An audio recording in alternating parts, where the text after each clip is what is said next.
maestro de taekwondo. Bueno, parece que no fue para tanto.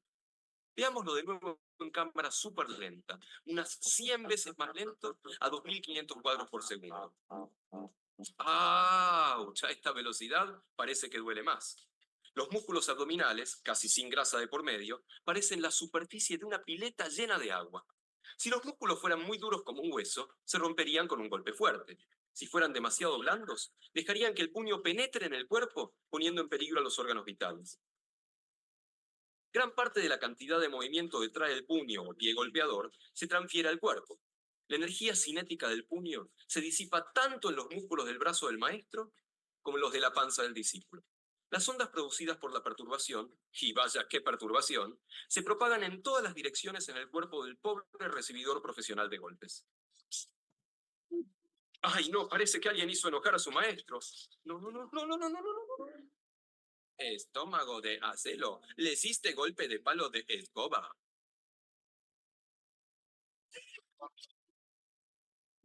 El que parece que no resistió fue el palo que se quiebra y se separa en dos pedazos, más alguna que otra astilla de vuela por ahí.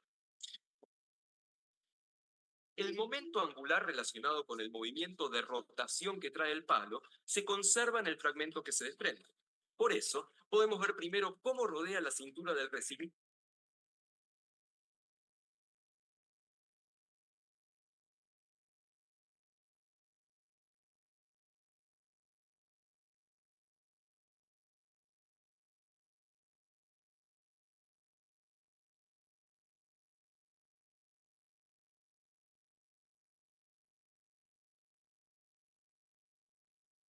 Ahora vamos a evaluar lo que es un trauma de alta energía para que usted vea comparar con un trauma de baja energía. A ver, ese video.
Dos tipos de mecanismos de acción y se dan en un solo punto, sino una disipación de las fuerzas, y eso ve en muchos traumas de alta energía y también heridas de arma de fuego, que todo es un capítulo de balística que algún día podemos comentar.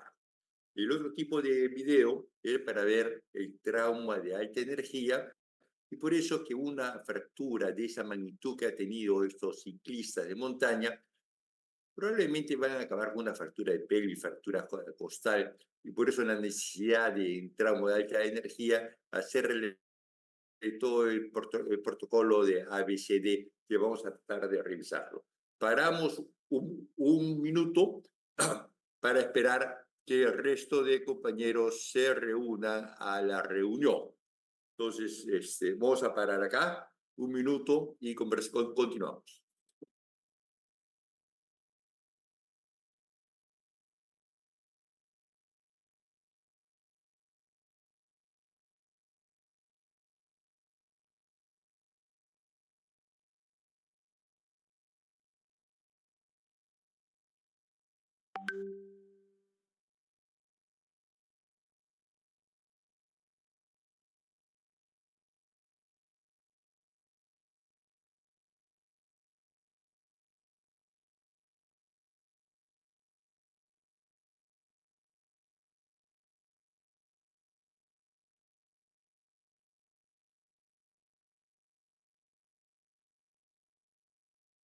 Bueno, ¿qué les pareció esas preguntas? Esas preguntas se me pasaron, estaba revisando ahí, ampliando la base de datos de la universidad y se pasaron dos preguntitas ahí.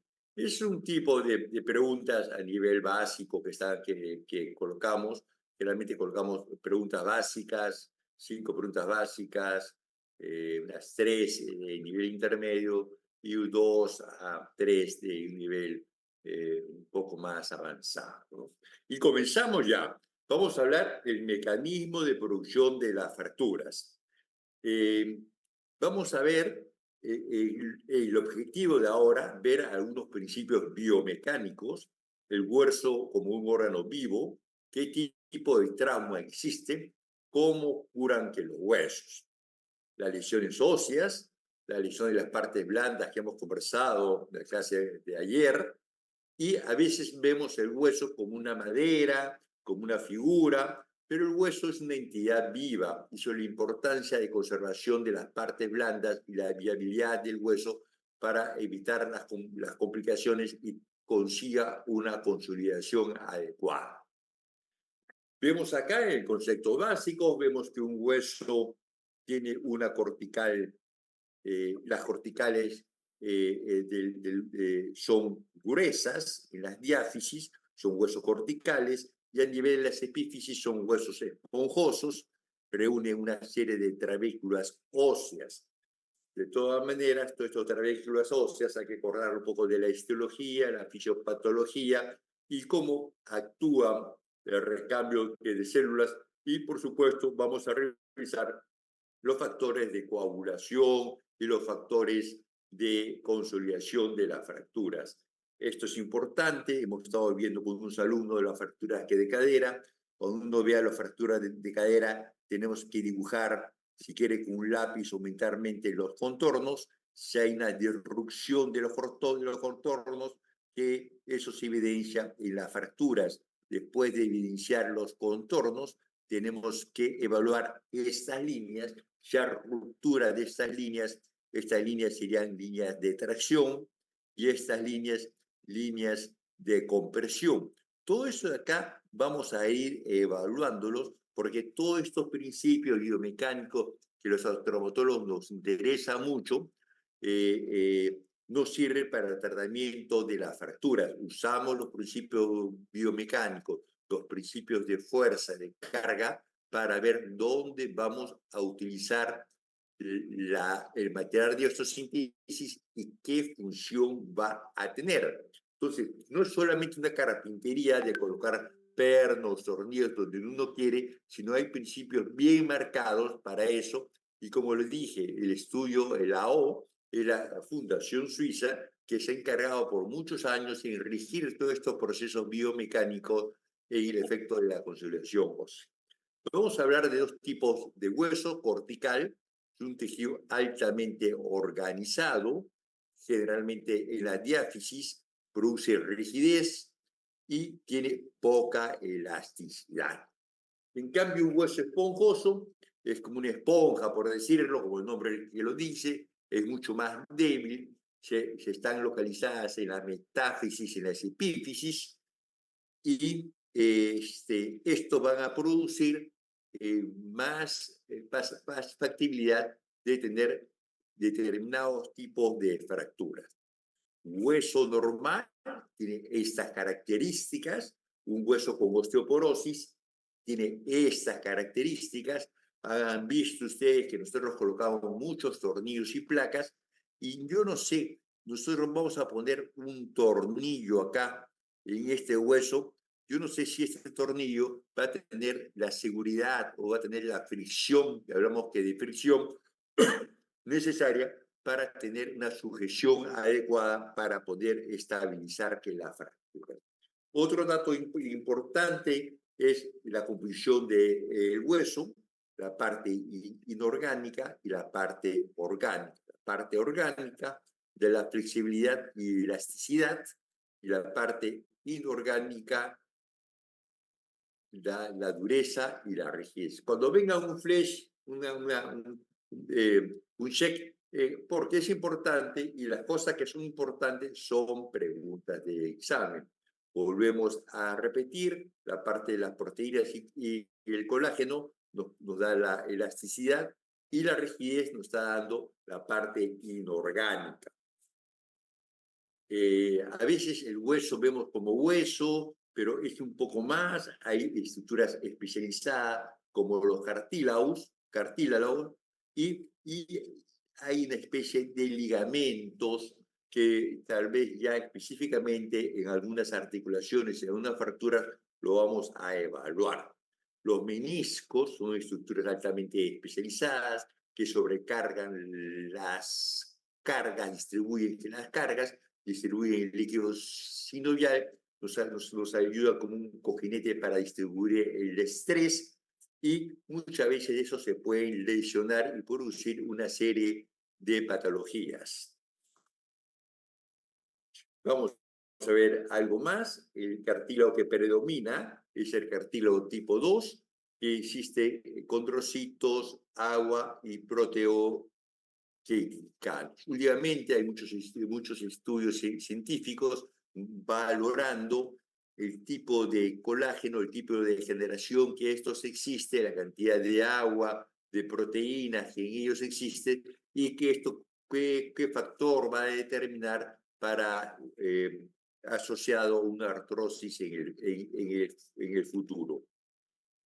Las propiedades del hueso, da fuerza, rigidez y elasticidad, ¿no? Este conjunto es importante. Un hueso demasiado duro, vimos ese caso de osteopetrosis, me parece, unos casos no, osteogénesis imperfecta, pero hay casos que hay falla de los osteoclastos, de enfermedad de Payet también produce eso, que hace una cantidad de osteoblastos, forma mucha matriz cálcica y vuelve un hueso sumamente duro, pero sumamente frágil. Hay que tener cuidado. Volvemos a repetir las funciones del hueso. Tiene una función mecánica, de protección, el ejemplo clásico, dentro de las médulas vértebras, en el centro está la médula metabólica, hematopoyética, como es bien conocido. Vamos a ver qué cosa pasa con las fracturas.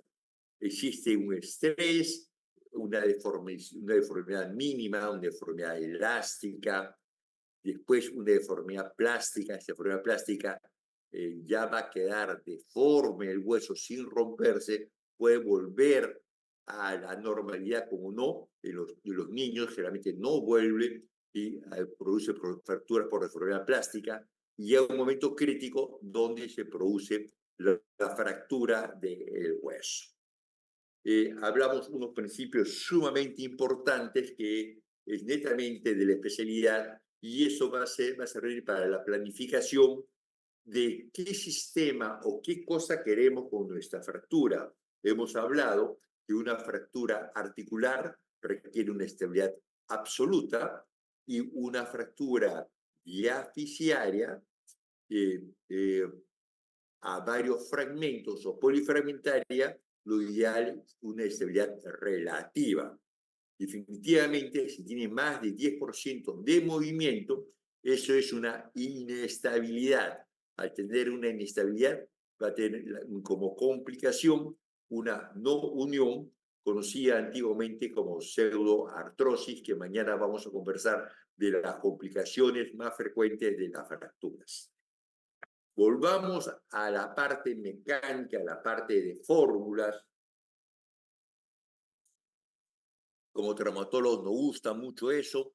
La energía, ustedes que conocen, mientras más velocidad tenga, la caída de bicicleta que hemos visto, acumula mayor energía, mayor daño de la parte ósea y la parte las partes blandas. El estrés a una mayor área va a tener un menor estrés. Quiere decir, si yo hago tiro o 10 kilos, una superficie plana con la palma de mi mano, probablemente va a dar una contusión. Si yo esos 10 kilos lo pongo a través de una zona puntiforme, probablemente va a tener una herida hasta una fractura. Entonces, esos términos nos gusta ver, evaluar, que lo determinamos en la historia clínica en la clase que de ayer.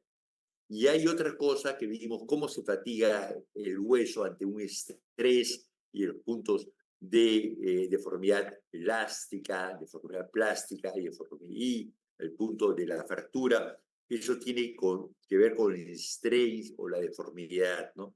Mientras más longitud tenga el hueso, una diáfisis que es larga, quiere decir la deformidad va a ser que menor. Eso lo vamos a ver esto en este esquema. Imaginamos que, bueno, esas son células, pero imaginamos que tienen una fractura multifragmentaria o conminuta y cada una representa un trazo que de fractura. Todo este movimiento se va a realizar en una sonda de una onda con un bajo strain. ¿Y qué pasaría si tiene una fractura única? Probablemente va a tener todo el estrés de este segmento o de este hueso en dos sitios. Quiere decir, toda la fuerza de deformidad no se va a distribuir en una área larga, sino se va a distribuir en una área pequeña. Y todo eso es lo que nos sirve para determinar qué tipo de osteosíntesis y qué principio de osteosíntesis tenemos que dar de acuerdo al tipo de la fractura. Si no pensamos de esa forma, probablemente nos puede caer una osteosíntesis relativamente adecuada y puede tener una ruptura de una placa o puede ir a una no consolidación por una falta de conocimiento biomecánico y de comportamiento propio de la fractura. Esto ya lo hemos visto y vamos a recordar que la estabilidad absoluta, que es rígida, se realiza preferentemente a fracturas articulares y la estabilidad relativa se usaba mucho en las diáfisis, sobre todo en las diáfisis de húmero, que tenemos varios ejemplos en la clase que nos corresponde, y esto va a producir una curación secundaria con callo óseo. En cambio, la estabilidad absoluta no va a producir una curación per prima y sin callo óseo. Entonces, la estabilidad relativa es un principio muy básico que nosotros queremos saber y lo utilizamos en fracturas complejas multifragmentarias y como esto agregamos a esto, no tocamos el foco de fractura porque el foco de fractura, el hematoma de fractura, es un componente principal muy importante en la formación del callo óseo, en la consolidación de la fractura, igual que el periósteo. Entonces, no podemos tratar de no abordar en esa zona o abordarla en forma mínimamente invasiva sin desperiostizar.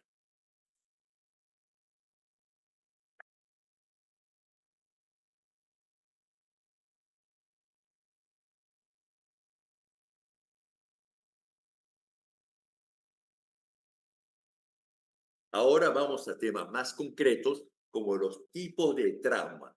Tipo de trauma directo, esto va a producir fracturas conminutas, traumas indirectos, muchas veces en flexión, nos puede producir fracturas transversa o en cuña y contracturas musculares que producen las abulsiones óseas.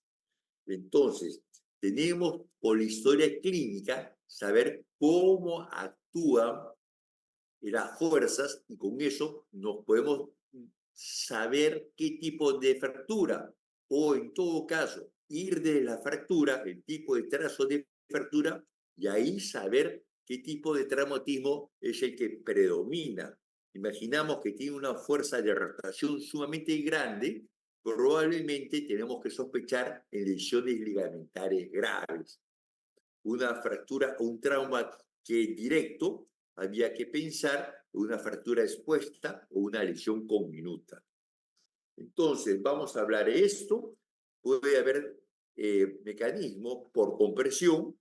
El hueso tiene mucha fuerza para la compresión, mecanismos de tracción que son sumamente raros, pero sí que existe, se ve en la práctica diaria, mecanismos de cizallamiento, de torsión, que da una fractura en espiral, y las fracturas de una flexión máxima, que lo vamos a ver en este lado, una flexión máxima, hay fuerzas de compresión a este nivel y hay fuerzas de distracción en sentido que contrario. Entonces, ¿qué cosa queremos hacer? Si yo tengo este tipo de fractura de fémur, yo quiero tratar antes como se trataba, no con clavos, sino con placas, y yo voy a poner una placa en autocompresión. Si yo pongo una placa de autocompresión a ese nivel, probablemente estoy aumentando las fuerzas en flexión. En cambio, yo tenía que poner una placa en una estabilidad, en una forma que sea un tirante para que me soporta esta zona. Definitivamente son términos un poquito más complejos de repente para ustedes, pero a nosotros es muy fácil dar el entendimiento de esto, pero es para que sepan que la traumatología no solamente es colocar tornillos, placas, una ferretería o un mecano, no, sino es una serie de estructuras basadas en la biomecánica y dentro de esto tenemos que saber el grosor del hueso y según la calidad del hueso, qué tipo de tornillo vamos a usar. Imaginamos, hay un tornillo de grosor de 1 milímetro, de 1.2, 1.5, 2, 2.5, 2.7, me parece que hay 3, 4, 4.5, 7 y 6. Entonces, el tamaño de los milímetros del ancho de los tornillos es el que es dicho, ¿no? Otra cosa que vamos a ver es la resistencia. Un hueso a la compresión tiene una resistencia bastante alta y a la torsión tiene una fuerza relativamente pequeña. Se dice que un hombre fuerte puede agarrar un fresco o un fémur fresco, podía rotarlo y podía producir una fractura en espiral, ¿no? Vamos a ver ejemplos de paciente que cayó de un ascensor y tiene una fractura netamente por compresión. Lo que nosotros determinamos qué altura tiene esta vértebra, qué altura tiene esta vértebra y determinamos qué altura tiene esta vértebra. Esta vértebra tiene un aplastamiento del 50%. Eso es lo que ustedes más o menos tienen que determinar.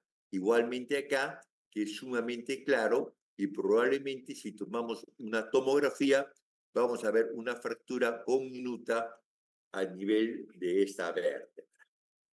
Fracturas por tracción o abulsión, el tendón patelar se pega a este nivel y arrancado en deportistas, jóvenes deportistas también que se produce.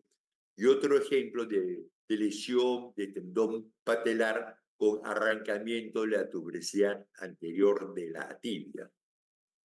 Tendón que de Aquiles arrancado el tubérculo posterior del calcáneo, que se ve sumamente claro acá. Otra forma que se produce este tipo de arrancamiento es en shock eléctrico y en convulsiones.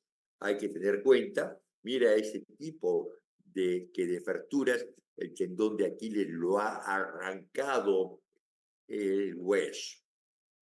Fracturas por mecanismo por otro tipo de mecanismo de flexión, y vemos acá que en esta zona hay conminución, trazo que de frente, y ya vemos una luxación del cúbito, del codo. Hay que tener mucho cuidado en esto. Otra fractura por flexión, donde se ve una fractura diaficiaria de radio y cúbito. En estas fracturas del antebrazo hay que considerar el antebrazo como una articulación, que ya lo vamos a determinar en la clase, y es importante determinar, evaluar la articulación radiocubital proximal y radiocubital distal. Vemos una fractura en tallo verde que se produce en niños aparentemente es una fractura incompleta, es igual que tú vas a un jardín, agarras un tronquito chiquito de un pequeño árbol, un arbusto, tú lo rompes y no se rompe en dos pedazos, sino el periósteo de este hueso es tan ancho que no se llega a separar. Esto se llama una fractura en tallo verde. Acá se ve una deformidad plástica del antebrazo, no se ve que la fractura, aunque yo podía determinar que aparentemente tiene una pequeña fractura, pero podía tratarse de una deformidad plástica del antebrazo. Vemos fracturas por torsión. Entonces, si hay torsión, ya sabemos que va a producir fractura en espiral. Este tipo de lesión característico se llama fractura de Lewis, que se asocia mucho a lesión del nervio radial. Las fracturas del tercio distal en espiral del húmero distal tiene un nombre propio de Holstein y Lewis y se asocia muy grande a lesión de parálisis radial, lesión o sección. Vamos a ver otros ejemplos que ustedes querían ver. Fuerzas cizallantes. Después les voy a comentar en este caso. Miren la vértebra, una vértebra está acá, la otra está acá, y la médula tiene una contusión severa, pero no ha tenido una sección medular. Si hubiera tenido una sección de la médula, hubiera quedado apartado, se hubiera parapléjico. La osteosíntesis de esto es campo de la traumatología y de la neurocirugía. Muchos traumatólogos de columna operan frecuentemente fracturas de columna y es competencia de traumatología. También viene a ser competencia de neurotraumatología. En eso estamos. Traumas directos es esto, y esto va a producir fracturas conminutas. Ya sabemos que un trauma indirecto ya produce fracturas conminutas y probablemente tenga una lesión expuesta en esta zona o unas escoraciones en la piel, lo que mayor dificulta. Traumas indirectos se asocian a luxaciones y a lesiones ligamentares. El ligamento colateral medial viene acá y se inserta acá. Definitivamente esto no es un elástico que se ha alargado, debe estar totalmente roto y el colateral lateral se inserta de acá a acá. Para estar tan desplazado, se considera que estos ligamentos estén rotos. Y vamos a seguir viendo fracturas por estrés. Estas fracturas por estrés o por sobreuso se ve mucho en soldados que hacen carreras, trotes, maratones con porceguines, con zapatos, con las botas no adecuados y va a producir un dolor en esa zona y el diagnóstico es difícil y muchas veces el diagnóstico se realiza por una resonancia. Vamos a ver rápido el proceso de reparación. Inicialmente un cuadro antiinflamatorio de proliferación o la consolidación y de reparación que es mediada por osteoclastos. Existe una fase inflamatoria mediada por la prostaglandina y yo veo en emergencia día a día el paciente que tiene una fractura, tiene dolor, dale un Caritar, Celecoxib, un Naproxeno, y todos esos son antiinflamatorios y inhibidores de las prostaglandinas. Hay unos sumamente específicos, inhibidores de la COX-2, y lo que están haciendo es inhibiendo la fase inicial del callo óseo. Se produce un hematoma, esto inicialmente hay una proliferación vascular y existe un callo inicial y después la remodelación ósea. Esto se realiza en forma natural.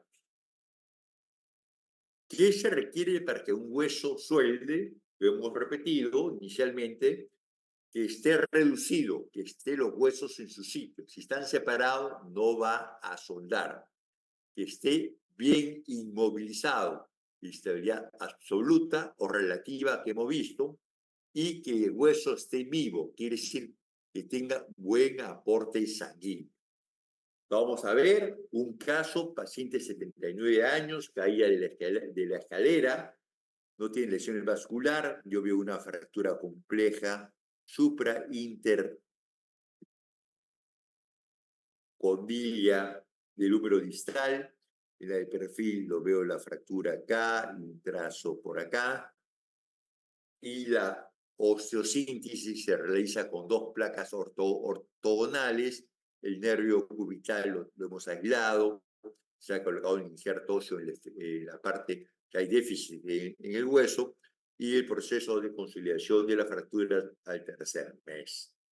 Entonces, vamos a hablar muy poquito para acabar la clase de ahora, para pasar a las preguntas sobre ética.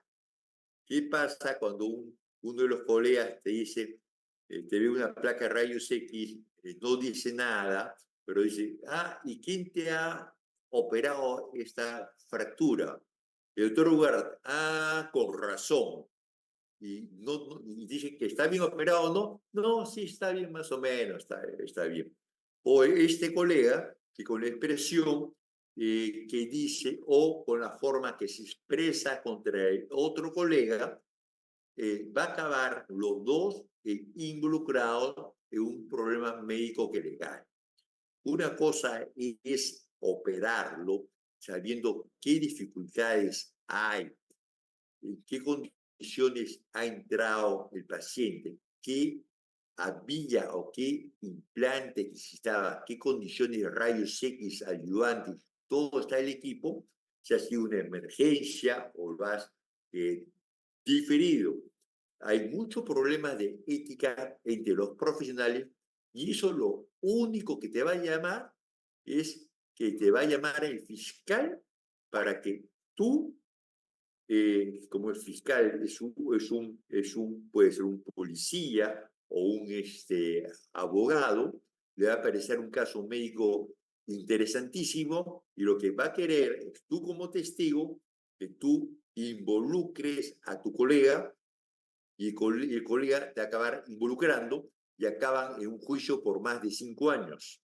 Entonces, yo les recomiendo en la forma que tengan, sepan expresarse y si ven alguna complicación de uno de estos índices o aparentemente una falla, tiene que decir, esa es la posibilidad o esa es la acción o el tratamiento que ha elegido en el momento de la lesión y yo le aconsejo que consulte a su cirujano. Vamos a ver un poco fracturas de pacientes jóvenes. En pacientes jóvenes o niños existe la placa de crecimiento y esta puede ser ruptura o avulsiones, como este caso que operé hace 2 meses, una avulsión de todo la fiche de la tibia proximal, hizo una osteosíntesis, el paciente está en terapia física, una jugadora de vóley, igualmente, paciente de 14 años, se produce una avulsión total de la placa de crecimiento y esto podría ir a necrosis avascular y ya vamos a conversar en complicaciones. Pasamos a las preguntas